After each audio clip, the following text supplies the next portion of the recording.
Bonjour à tous, merci d'être sur RTI 1. Ce 30 juin marque la fin de l'opération des Nations Unies en Côte d'Ivoire, ONUCI. Le président Alassane Ouattara a reçu hier la représentante spéciale du secrétaire général des Nations Unies en Côte d'Ivoire. Aïchatou Mindaoudou est allée faire les adieux de la mission qui s'achève ce vendredi après 13 ans de maintien de paix dans le pays. Le chef de l'État a salué l'appui de l'ONUCI au retour de la paix et de la stabilité en Côte d'Ivoire. L'ambassadeur de Chine, lui, a offert une réception en l'honneur de l'ONUCI pour sa contribution au retour de la paix en Côte d'Ivoire à la veille de ce départ consensuel. Abou Sanogo. Une cérémonie d'au revoir organisée par l'ambassade de Chine en Côte d'Ivoire en l'honneur du départ ordonné et consensuel de l'ONU de la Côte d'Ivoire après 13 ans de présence. Ce pour sa contribution au maintien de la paix et de la stabilité en Côte d'Ivoire, en jouant un rôle dans divers domaines dont la protection des civils, le désarmement, la réinsertion des démobilisés, la collecte des droits de l'homme et les opérations humanitaires. La Chine souhaite qu'après le départ de l'ONUCI, la communauté internationale continuera de renforcer sa coopération avec la Côte d'Ivoire pour l'accompagner à réaliser la paix, la stabilité et le développement durable. Le gouvernement ivoirien a exprimé ses remerciements et sa gratitude au chef de l'ONUCI pour sa contribution au retour à la paix en Côte d'Ivoire. L'intervention de la communauté internationale, en particulier celle des Nations Unies à travers l'opération des Nations Unies en Côte d'Ivoire, ONUCI, a été déterminante pour éviter la dislocation de la nation ivoirienne. La Côte d'Ivoire est fière, très fière de ce qui a été fait par l'ONUCI pour le retour et la consolidation de la paix, pour le renforcement de la cohésion nationale. Propos soutenus par les amis du chef de l'ONUCI. Que les bons résultats qu'elle a eus ici avec l'ONUCI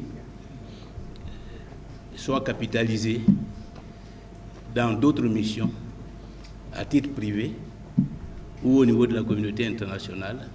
En retour, Aïchatou Mindaoudou a exprimé ses remerciements et sa gratitude aux autorités ivoiriennes. Après le retrait de la mission, la Côte d'Ivoire continuera à faire face à des défis complexes qu'il faut relever pour consolider les acquis de maintien de la paix dans les domaines de la cohésion sociale, des droits de l'homme, de la justice transitionnelle, de la réforme du secteur de la sécurité, de la démobilisation, du désarmement et de la réintégration, y compris la gestion des armes et des armements civils. Arrivée en Côte d'Ivoire le 4 avril 2004, la mission de l'ONU s'achève ce 30 juin. La Côte d'Ivoire s'est dotée d'une nouvelle loi portant code maritime. Le texte a été adopté hier jeudi. Il s'agit d'un cadre juridique en adéquation avec les conventions internationales. Elle garantit une meilleure sécurité de la navigation, du transport maritime, de marchandises ou de passagers. Assemblée générale extraordinaire et ordinaire des membres du conseil d'administration du patronat ivoirien. Il est question de réviser les textes de la Confédération générale des entreprises de Côte d'Ivoire, tout en tenant compte des exigences des opérateurs économiques et aussi de l'évolution de la situation économique dans le pays.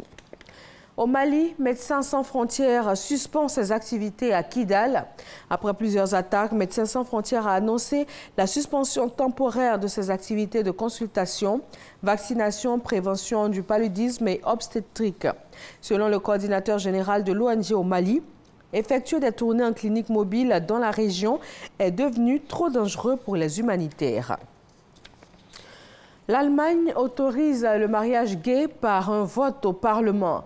Angela Merkel avait levé son opposition de principe au mariage gay. Les députés ont donné leur feu vert lors d'un vote ce vendredi.